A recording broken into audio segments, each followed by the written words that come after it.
ఇక్కడ మొత్తము జామ చెట్టే ఉండేది. ఎప్పుడైతే మామిడి చెట్టు బాగా వస్తుందో తర్వాతకి మెల్లిమెల్లిగా జామ చెట్టు సైడ్స్కి మాత్రమే స్ప్రెడ్ అవ్వడం స్టార్ట్ అయింది. ఇది కూడా చాలా మంచి కాతపూత అయితే స్టార్ట్ అవుతుంది. నేను ఈ ఉసిరి చెట్టుకి లిక్విడ్ ఇచ్చినప్పుడు జస్ట్ పైన పిచికారీ చేసింది ఈ చెట్టుకు పడడం వల్ల ఆటోమేటిక్గా ఈ చెట్టు కూడా చాలా పెద్ద పెద్ద ఆకులు వస్తున్నాయి. ఈ లిక్విడ్ ఇవ్వకుండా చాలా చిన్నగా ఉండేది ఆకుల సైజు. ఇది పెద్ద మల్లె చెట్టు కూడా చాలా అంటే చాలా ఫలాలు వస్తున్నాయి. ఆర్గానిక్ లిక్విడ్ ఇవ్వడం వల్లనే ఇంత పూత వచ్చింది అని నేను అనుకుంటున్నాను. ఎందుకంటే దీనికి జస్ట్ 5 ఇయర్స్ ఏజ్. అదే ఇప్పుడు మా పక్క వాళ్ళ చెట్టు ఇది దాదాపు 13 సంవత్సరాలు దీని యొక్క వయసు. మా చెట్టు కన్నా ఈ చెట్టు చాలా సీనియర్.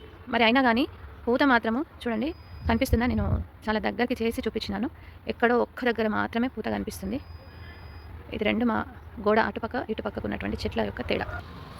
ఇది కొత్త మామిడికాయల చెట్టు చాలా పెద్ద సైజులో ప్రతిసారి చాలా ఎక్కువ కాతొచ్చేది. మరి ఈసారి ఎందుకు రాలేదో నాకైతే అర్థం కావట్లేదు. కాకపోతే ఈ చెట్టుకి మా చెట్టుకి డిఫరెన్స్ చూపించడానికి నేను ఈ చెట్టుని చూపించాను. చాలా ఆరోగ్యంగా ఉన్నటువంటి కృష్ణ తులసి రామ తులసి కలిసి ఉన్నటువంటి చెట్లు. అన్ సీజన్లో కాసేటువంటి సీతాఫలం. ఈ చెట్టుకి కూడా దాదాపు ఒక 6 కాయల వరకు ఉన్నాయి. ఇదైతే మిరాకిల్ అన్ సీజన్లో కాసేటువంటి సీతాఫలకి. Thank you universe, thank you very much. Thank you ఈ వైటోరియం, థ్యాంక్ యూ సాగర్ సార్. ఇప్పుడు ఇచ్చేటువంటి లిక్విడ్ ఏదైతే ఉందో అది బేసిక్ మాత్రమే. నెక్స్ట్ వచ్చేది మాత్రము అసలు మిరాకిల్. అంటే ఇది ఇచ్చినప్పుడు రైతులకి మనము ఒక 25% పెస్టిసైడ్ని తగ్గించమని చెప్తున్నాం. కానీ రాబోయేటువంటి ఆర్గానిక్ ఏదైతుందో టోటల్గా 100% పెస్టిసైడ్ లేకుండా ఓన్లీ ఆర్గానిక్ మాత్రమే వాడమని చెప్పేటువంటి మంచి ప్రోడక్ట్ వస్తుంది. That is the power of ఈ వైటోరియం.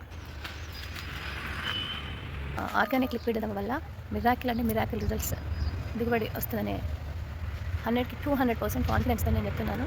ప్రతి ఒక్కరూ రైతులకి మన ఆర్గానిక్ ప్రొడక్ట్స్ని ప్రమోట్ చేయాల్సిందిగా కోరుతున్నాను. జై హింద్, జై భారత్, జై వైటోరియం.